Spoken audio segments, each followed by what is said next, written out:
આજરોજ લુણી ગામના ગ્રામજનો દ્વારા મુન્દ્રા પ્રાંત અધિકારી સાહેબ શ્રી અને Mundra police station Mundra marine police સ્ટેશનની અંદર એક આવેદનપત્ર આપવામાં આવ્યું હતું। જે આવેદનપત્રની કોપી મને પણ સંબોધીને ગ્રામજનો દ્વારા આપવામાં આવી છે। એટલા માટે હું આજે અહીંયા મુલાકાતે આવ્યો હતો। ત્યારે જે આ સમસ્યા છે ગ્રામજનોની એ જાણી હતી કે લુણીથી ગુંદાલાથી લુણી તરફ આવતો રોડ અને અહીંયાથી ગોયરસમા અને સાળાવ તરફ જતો રોડ છે। આ બાજુ લુણી થી ગાંધીધામ તરફ જતો રોડ છે। અહીંયા કને 3 રસ્તા છે।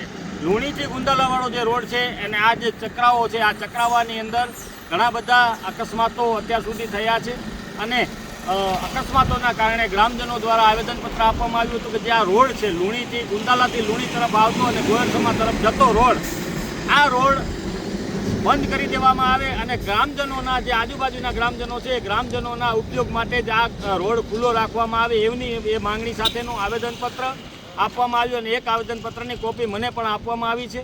અને જે ગ્રામજનોની ડિમાન્ડ છે કે આ રોડ બંધ થવો જોઈએ, નહીં તો અવારનવાર રોડ પર ભારે વાહનોના કારણે અકસ્માતો થાય છે। એલપીજી ગેસના 100 થી 150 જેટલા વાહનો આ ગેસ ટેન્કરો પણ આ રોડથી દરરોજ નીકળે છે અને એમાં એક વખત વચ્ચે ખાલી ટેન્કરની પણ અકસ્માત થયેલું છે। જ્યારે કોઈ ભરેલા એલપીજી ગેસના અકસ્માત આ રોડ પર થશે તો આસપાસના ગામોને પણ જોખમ ઊભું થશે એવી ગ્રામજનોની દહેશત છે।